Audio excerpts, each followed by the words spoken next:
राज ठाकरेंचं उद्धव ठाकरेंना सर्वात मोठं birthday gift. Shiv Sena पक्षप्रमुख अशा शब्दात राज ठाकरेंनी दिल्या शुभेच्छा। मातोश्रीवर जाऊन बाळासाहेब ठाकरेंच्या स्मृतींना सुद्धा केलं वंदन।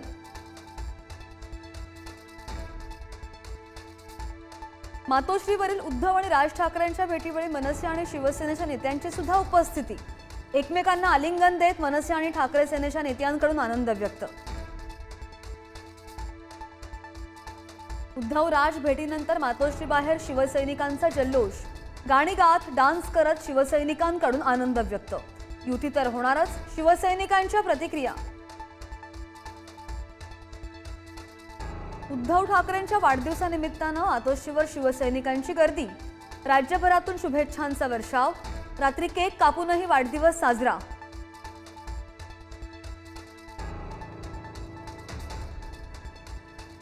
पुण्यामध्ये रेव पार्टीवर कारवाई। एकनाथ खडसेंचे जावई प्रांजल खेवलकरांसह 5 पुरुष आणि 2 महिलांना अटक।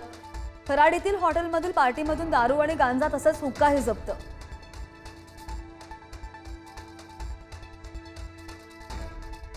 योगेश, चिंता करायचं काम नाही, शिवसेना आणि शिंदे तुमच्या पाठीशी। एकनाथ शिंदेंकडून गृहराज्यमंत्री योगेश कर्मा यांची पाठराखण। मुंबईतल्या डान्स बारवरून कदम यांच्यावर विरोधकांचे आरोप।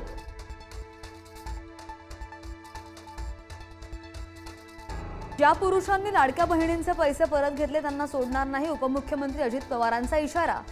14,298 पुरुषांनी लाभ घेतल्याची माहिती। 200 दिवसात मी 2 वेळा मरता राहिलोय। धनंजय मुंडे बंजारी समाजाच्या अधिवेशनात झाले भावूक। सत्य परेशान हो सकता है, पराजित नहीं, मुंडेंचं वक्तव्य।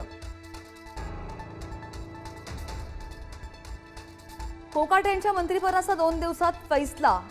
अजित पवार कोकाटेंची चर्चा करून निर्णय घेणार। रवी प्रकरणात कोकाटेंचं मंत्रिपदही जाण्याची शक्यता।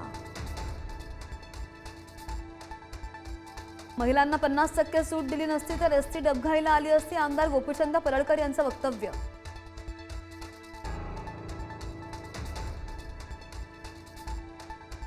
जळगावातला लेडी सिरियल किलरला पोलिसांनी ठोकला बेड्या। 1.5 महिन्याच्या अंतरात 2 महिलांचा खून, 1 महिला सुदैवानं बचावली।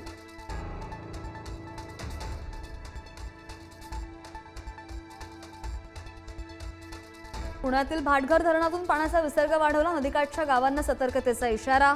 भाटघर धरण 95.29% भरल्याची माहिती।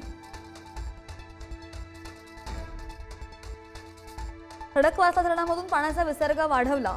भिडे पूल पाण्याखाली। नदीपात्रातले रस्ते वाहतुकीसाठी बंद। काही गाड्या पाण्यात अडकल्या।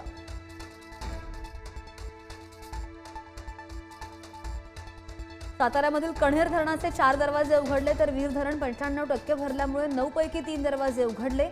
नीरा नदीच्या पात्रामध्ये पाण्याचा विसर्ग सुरू।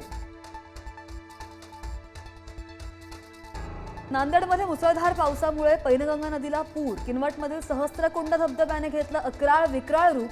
पर्यटकांची धबधब्यावर एकच गर्दी।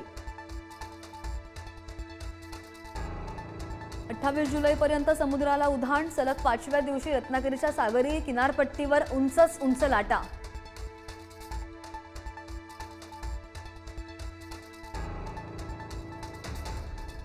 राज्य सरकारकडील थकबाकी मिळवण्यासाठी कंत्राटदार हायकोर्टामध्ये दाद मागणार। 90,000 कोटी रुपयांची थकबाकी प्रलंबित। काही दिवसांपूर्वीच थकबाकीमुळे कंत्राटदारांची आत्महत्या।